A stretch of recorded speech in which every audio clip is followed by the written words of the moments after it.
और आचार्य जी ने स्पेशल काम बुलवाओ इस बच्चे को। प्रभु आदरणीय आचार्य जी, सभी सम्माननीय जनों, अध्यापकगण, सभी बुजुर्गों व सभी बच्चों को मेरा प्रणाम। मैं रीत बनवाड़ा। मुझे आज इस मंच पर अपने विचार रखने का अवसर मिला, उसके लिए मैं आपका बहुत बहुत धन्यवाद करती हूँ। जैसे कि आप सभी को पता ही है, आचार्य जी हमारे किसानों और बच्चों से बातचीत करने के लिए यहाँ पहुँचे हैं। बढ़ती बीमारियाँ, पर्यावरण प्रदूषण और किसानों की समस्याओं को देखते हुए आज के समाज को सबसे बड़ी जरूरत है ऑर्गेनिक फार्मिंग, जैविक खेती। जैविक खेती यानी जीवों पर आधारित खेती। इस प्रकार की खेती में रासायनिक खाद, कीटनाशकों का प्रयोग न करके गोबर, गौमूत्र और जीवाणु खाद का उपयोग किया जाता है। देश में आजादी के समय खेतों में पैदावार कम होने की वजह से अनाज विदेशों से लाया जाता था। जनसंख्या में वृद्धि होने की वजह से अनाज की कमी होने लगी। 1967-68 में हरित क्रांति का दौर चला। आधुनिक तकनीकें, हाइब्रिड बीज के उपयोग से मानो देश की धरती सोना उगलने लगी। अधिक अनाज पैदा करने की होड़ में रासायनिक खाद, कीटनाशकों का अंधाधुंध प्रयोग किया जाने लग गया, जिसके कारण भूमि बंजर होने लगी। देश के किसानों ने खुला इन्विटेशन दे दिया कैंसर जैसी खतरनाक जानलेवा बीमारियों को। मानव एवं पशुओं और पर्यावरण पर भी इसका बहुत बुरा असर रहा। अगर इन सबको बचाना है तो जैविक खेती बहुत जरूरी है।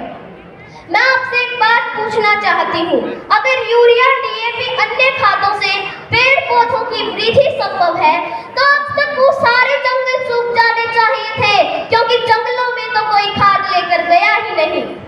इसका मतलब मिट्टी और प्रकृति में वो सारे तत्व मौजूद हैं जो पेड़ पौधों को चाहिए। जैविक खेती में हमारे किसानों को बहुत से लाभ मिलेंगे। मिट्टी की उपजाऊ शक्ति में वृद्धि होगी, पानी का बचाव होगा, कम लागत ज्यादा मुनाफा होगा, पशुपालन को बढ़ावा मिलेगा। जो लोग सिर्फ पैसा कमाने की होड़ में लगे हुए हैं, अगर आपके बच्चे का स्वास्थ्य ही सही नहीं है तो क्या करोगे उन पैसों का? हमारे शास्त्रों में लिखा गया है, पहला सुख निरोगी काया, दूसरा सुख पास में माया। पैसे को आज भी दूसरे नंबर पे रखा गया है। अगर आप चाहते हो हमारी नस्लें बची रहे तो नेचुरल फार्मिंग बहुत जरूरी है। और आज बात फसल और नस्ल की है तो यहाँ सभी बच्चे और उनके अभिभावक बैठे हैं, तो मैं उनको भी कुछ बात कहना चाहूंगी।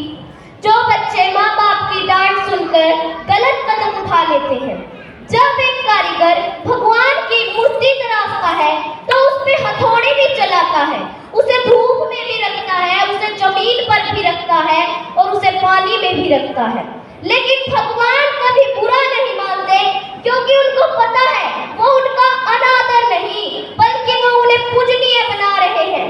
यही बात हम सब पर भी लागू होती है। माँ बाप हमें डांटते हैं या जो हम करना चाहते हैं हमें वो करने नहीं देते।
कुंडरी अलका के सम्मान एक